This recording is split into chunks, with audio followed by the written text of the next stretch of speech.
As a video game developer, especially if you're aiming to thrive in the indie gaming scene, it's crucial not only to possess a strong grasp of the foundational techniques required for game development, but also to possess the knowledge and skills necessary to craft a distinctive game world, an engaging storyline, enjoyable gameplay mechanics, and most importantly, to foster innovation.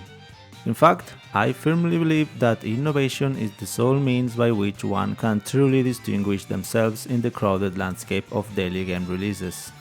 This is why I seek inspiration by revisiting the classics, the pioneering video games of yesteryears that set new standards in their time. While they may appear dated today, recognizing their charm and comprehending the reasons behind their success is paramount. It's essential for nurturing the level of creativity needed to think beyond conventional boundaries and create games that truly stand out from the rest.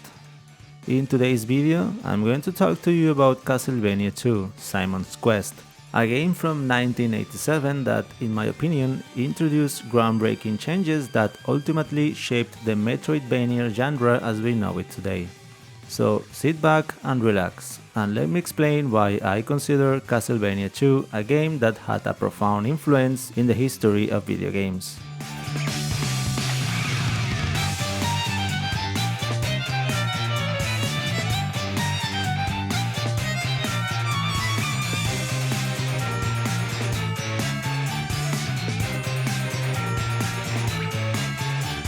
Before talking about Castlevania II, let me first provide a brief overview of the original Castlevania. Understanding the shift from the first to the second game is key to appreciating the innovations introduced in the second part of the series. Released in 1986, the first Castlevania game introduced players to Simon Belmont, a legendary vampire hunter.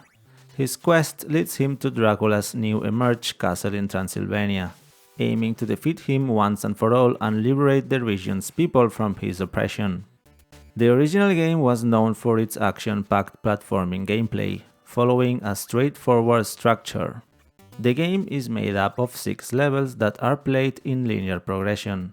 As you progress, you can upgrade your primary weapon, a whip called Vampire Killer, and acquire secondary weapons. These secondary weapons can be used using hearts, which in turn are dropped by some enemies upon death and act as ammunition. Castlevania was a game that received a good reception from critics, who praised its refined gameplay, its challenging but fair difficulty curve, and its refined Gothic aesthetic that was not common at the time.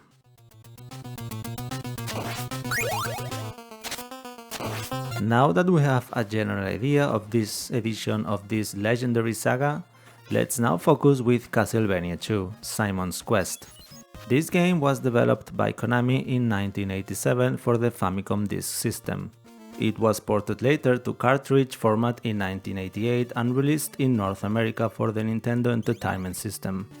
In Castlevania II: Simon's Quest, the game picks up the story of Simon Belmont 5 years after the events of the original Castlevania.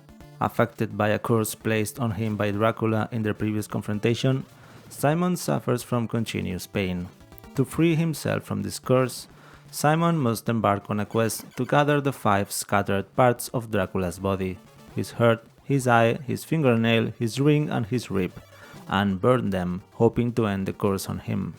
And here we have the first of the great novelties that Castlevania II: Simon's Quest introduced, which was to directly continue the story of its predecessor, something that was not common in video games of the 80s.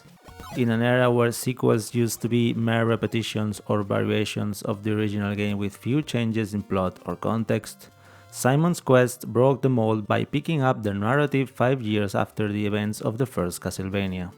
This continuity not only enriched the depth and development of the main character, Simon Belmont, but also established a more cohesive universe and continuous narrative in the series. Such narrative approach allowed players to experience a sense of progression and consequence in the game world, setting a precedent for future video game sagas where story and character development became fundamental elements of design and gameplay.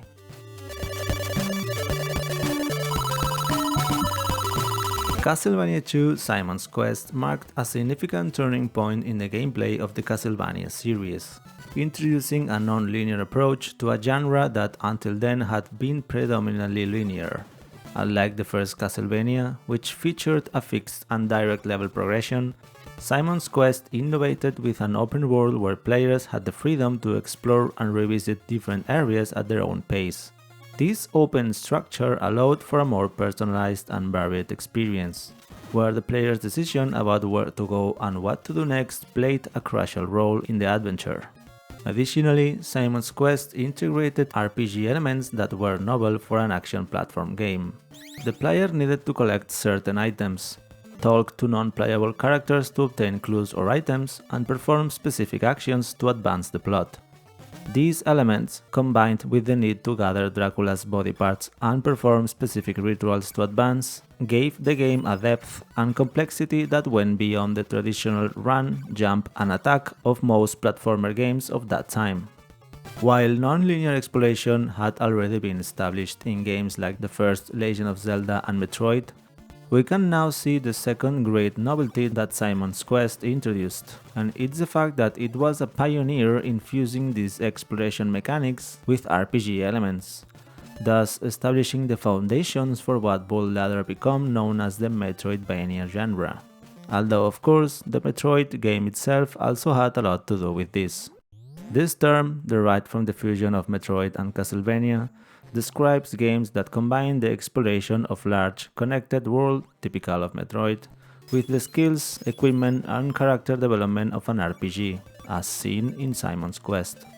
This approach towards more integrated, narrative-rich game design not only defined future Castlevania titles, especially Symphony of the Night, but also influenced the development of countless subsequent games, cementing Simon's Quest as an influential work and ahead of its time in multiple aspects.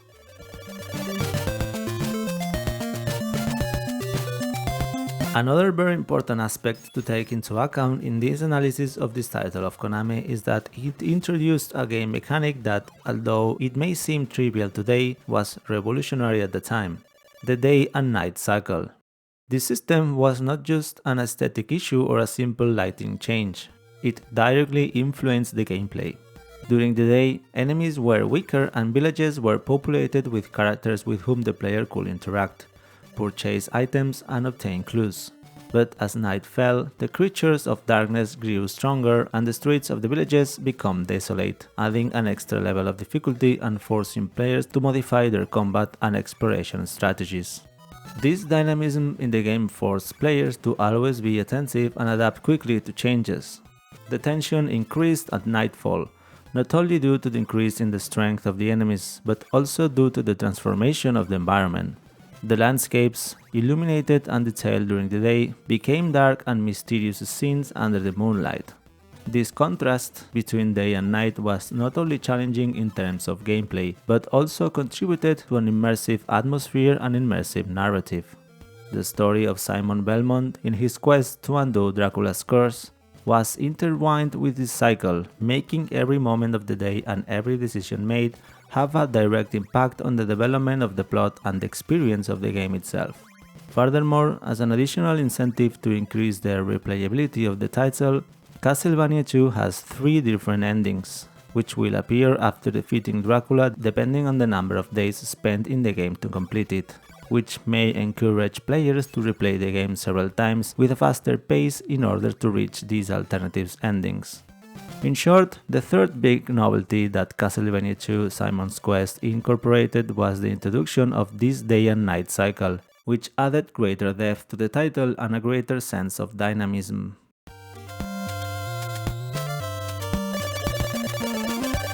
To conclude this analysis, it would not be fair to analyze Castlevania II Simon's Quest without addressing the criticism it received, which has marked both its legacy and its reception over the years. One of the most notable complaints centers on the game's English translation and localization.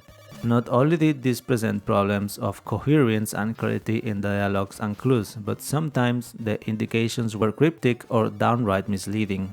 This led to an often confusing gameplay experience, where players could find themselves wandering without clear direction, undermining the game's enjoyability and accessibility. In an era without the internet or easily accessible guides, this lack of clarity became an even more significant problem. Additionally, although the innovative day and night cycle was praised, some aspects of the gameplay and design were criticized. For example, many players and critics felt that the game suffered from uneven pacing, with sometimes repetitive gameplay and an uneven balance between action, exploration, and RPG sequences. While the first Castlevania was straightforward and focused primarily on action, Simon's Quest introduced exploration and RPG elements that not all fans appreciated. This mix, although innovative, did not always achieve the desired balance, leading some players to feel frustrated or bored in certain phases of the game. An important aspect to highlight is that the next installment of the saga, Castlevania III, returned to the mechanics, action, and platformer elements of the first Castlevania, with which we can see that at that time Konami decided that maybe this second title had gone further than expected. In any case, and in my opinion and seen from now on, I think it was a very good title that dared to innovate, that went further, and that promoted the foundations of the Metroidvania genre thanks to its innovations.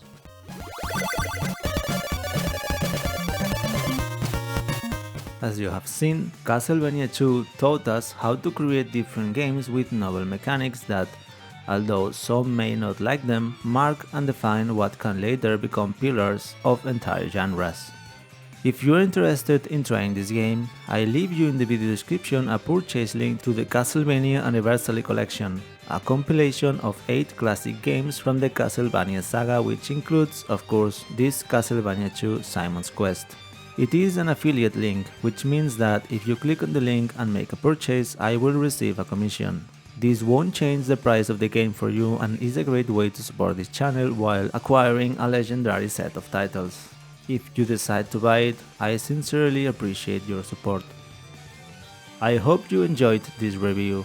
If this is the case, please give this video a thumbs up and consider subscribing for more content like this. That's all for today. I hope you have a beautiful rest of your day. Goodbye.